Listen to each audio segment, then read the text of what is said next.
Dear friends, myself Advocate Mohammad Wali Iftikhar and I welcome you all to my channel the legal Yatra global.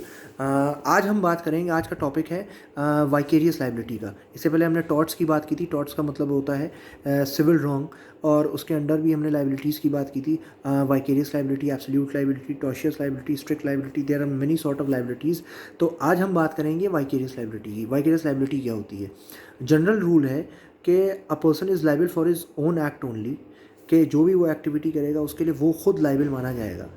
जैसे किसी ने किसी को पत्थर मार दिया, किसी ने किसी आपस में दो लोगों की लड़ाई हो गई, किसी ने परफॉर्मेंस कॉन्ट्रैक्ट की परफॉर्मेंस पूरी नहीं की, there are many other things. सबसे इंपॉर्टेंट चीज़ ये है वाइकेरियस लाइबिलिटी में कि अब second person is liable for the act of another. कोई दूसरा आदमी आपके एक्ट के लिए लाइबल होता है। आप अपने एक्ट के लिए जनरली लाइबल नहीं होते। लाइबिलिटी तो आपके ऊपर भी आएगी, लेकिन आपके एक्ट की लाइबिलिटी दूसरे बंदे के ऊपर भी आएगी। अब इसमें जो सबसे इंपॉर्टेंट चीज़ है वो एक प्रिंसिपल है, एक लैटिन मैक्सिम है। वो लैटिन मैक्सिम है क्वी फेसेट पर से एलियम, फेसेट पर से। ठीक है, ये लैटिन मैक्सिम है और इसका मतलब ये है he who does an act through another is deemed in law to do it himself. ठीक है, तो कहने का मतलब ये है कि कोई भी बंदा जो एक्ट करता है किसी अनदर पर्सन के बिहाफ पे is deemed in law to do it himself. Law में इस बात को एक्सेप्ट किया जाता है कि वो एक्ट उसने खुद किया है। जैसे इसके कई एग्जाम्पल है। Principal is liable for the act of his agent, parents are liable for the act of their children, a husband is liable for the act of his wife, and there are many other instances, there are many examples. कहने का मतलब है एक principal और agent का example vicarious liability में बहुत माना जाता है कि मतलब कि कोई भी एजेंट अगर आपके बिहाफ पे एक्ट कर रहा है और कोई भी एक्टिविटी होगी तो आपको लाइबल माना जाएगा क्योंकि वो आपके बिहाफ पे एक्ट कर रहा है। ठीक है, दूसरी चीज़ है कि अगर कोई ड्राइवर अपने मालिक की कार को लेके जा रहा है और गॉड फॉरबिड एक्सीडेंट हो गया, तो एक्सीडेंट की जो लाइबिलिटी होगी ड्राइवर के साथ जो होगा उसके खिलाफ एक्शन लिया जाएगा, लेकिन गाड़ी को सीज़ किया जाएगा और गाड़ी उसके मालिक के नाम पे। तो डायरेक्टली इनडायरेक्टली उसके मालिक ने एक्सीडेंट नहीं किया, लेकिन वो लाइबल हो गया, उसके खिलाफ चार्जेस फ्रेम हो गए, ड्राइविंग लाइसेंस रख लिया गया, गाड़ी को सीज़ कर दिया गया। तो यही चीज़ें होती हैं। अगर बच्चे पढ़ाई नहीं करते तो पेरेंट टीचर मीटिंग में उनके हस्बैंड्स को, उनके फॉर एग्जांपल उनके पेरेंट्स को बुला के टीचर शिकायत करती हैं कि आपके बच्चे पढ़ाई क्यों नहीं कर रहे हैं, और उसकी सारी की सारी जिम्मेदारी पेरेंट्स के ऊपर होती है। अगर बच्चे फेल होते हैं तो फीस भी पेरेंट्स ही को भरनी होती है, और अगर अगर उनको कम मार्क्स दिए जाते तो उसका भी डायरेक्ट इम्पैक्ट पेरेंट्स के ऊपर होता है। वही चीज़ हस्बैंड वाइफ के ऊपर भी है कि अगर वाइफ को कोई प्रॉब्लम होगी तो डायरेक्टली इनडायरेक्टली वो हस्बैंड पे आएगा, हस्बैंड को कोई प्रॉब्लम होगी तो डायरेक्टली इनडायरेक्टली वो चीज़ वाइफ पे आएगी। तो ये सारी की सारी चीज़ें वाइकेरियस लाइबिलिटी के प्रिंसिपल में आती हैं। और एक और सबसे बड़ी बात ये है कि वाइकेरियस लाइबिलिटी में ये कहा जाता है, in case of vicarious liability both the person as whose behest an act is done as well as the person who does the act are liable, कि जिसके बेहेस्ट पे के थ्रू ये काम हुआ है वो भी लाइबल है और जिसने किया है वो भी लाइबल है। भाई अगर ड्राइवर ने फॉर एग्जांपल एक्सीडेंट किया तो उसको फ़ौरन उसके खिलाफ एक्शन लिया जाएगा, लेकिन फिर मैंने बताया कि जो गाड़ी है, जो लाइसेंस है, जो सब कुछ है, वो उसके मालिक के नाम पे, क्योंकि वो अपने मालिक के बिहाफ पे उनकी गाड़ी चला रहा था। वो उनका ड्राइवर है, उसके वो ड्राइवर है, उसके लिए उसको तनख्वाह मिलती है।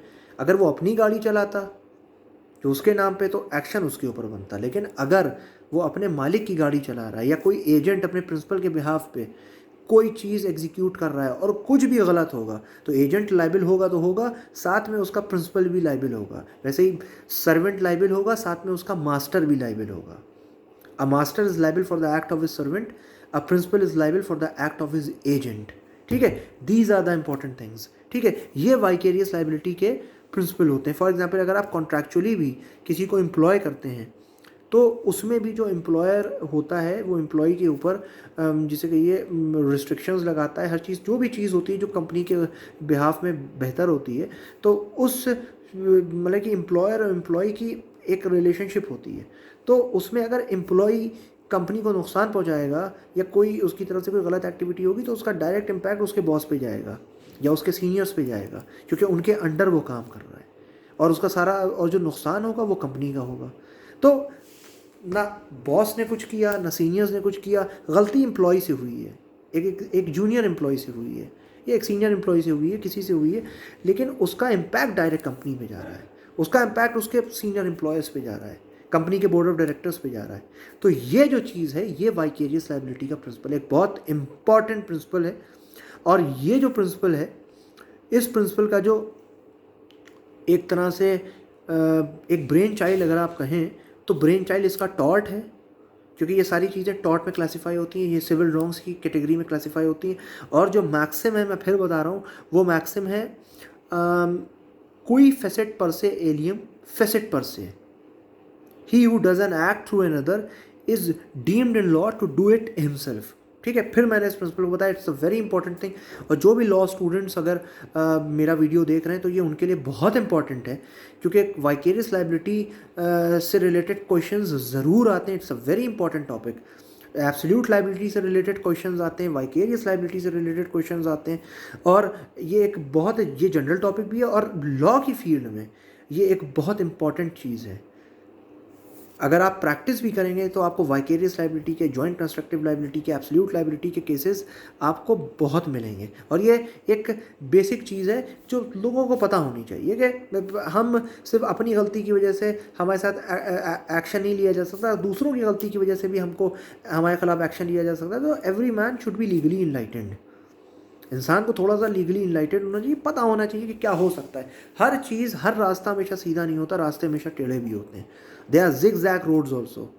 तो ये जो प्रिंसिपल है, ये बहुत इंपॉर्टेंट प्रिंसिपल है। इसके आगे मैं और भी टॉपिक्स पे मैं आपसे बात करूँगा, कवर करता रहूँगा टॉपिक्स को।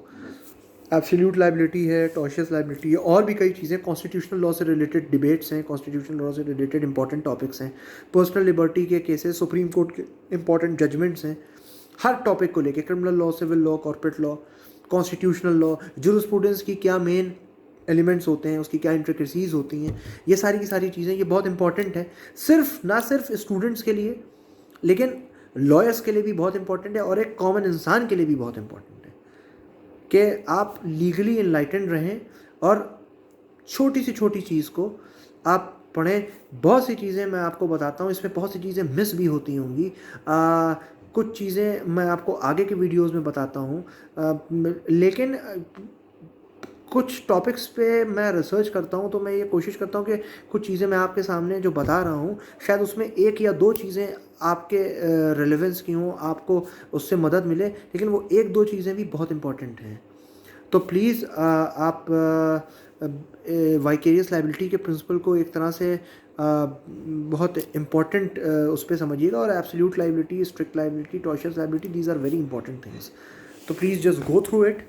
और इससे रिलेटेड कुछ इंपॉर्टेंट केसेस हैं, जैसे Bakshi Amrik Singh versus union of India का केस बहुत इंपॉर्टेंट है, Limpus versus London General Omnibus का केस बहुत इंपॉर्टेंट है, और जिसे कहिए Cassidy versus minister of health का केस बहुत इंपॉर्टेंट है। इंग्लिश केसेस इसके बेसिक प्रेसिडेंट्स कहे जाते हैं। और अगर आप इंडियन केसेस में भी there are many other cases, और जिसे कहिए performing right society limited versus Mitchell etcetera limited, जो किंग्स बेंच का केस था 762, ये भी बहुत इंपॉर्टेंट है। तो there are many other cases, मैं केसेस को भी रेफ़र करूँगा, आगे बात करूँगा इंपॉर्टेंट केसेस में। सिर्फ एक एक केस के ऊपर मैं बात करूँगा, उसके फैक्ट्स एंड फिगर्स, उसमें क्या आर्ग्यूमेंट्स हुए, उसका रेफरेंस टू कॉन्टेक्स्ट क्या था, कंक्लूजन क्या है, आज के टाइम में क्या प्रेजेंस है उसकी, क्या प्रेजेंट सिनेरियो है। तो इन सारी की सारी चीज़ों के ऊपर मैं आपसे बात करूँगा। और प्लीज़ आप मेरे वीडियोस देखें, उसको खूब लाइक करें, और प्लीज़ शेयर करें मेरे वीडियो को। And for latest updates do subscribe my channel the legal Yatra global. Okay then, thank you very much. I will meet you in the next video. Thank you.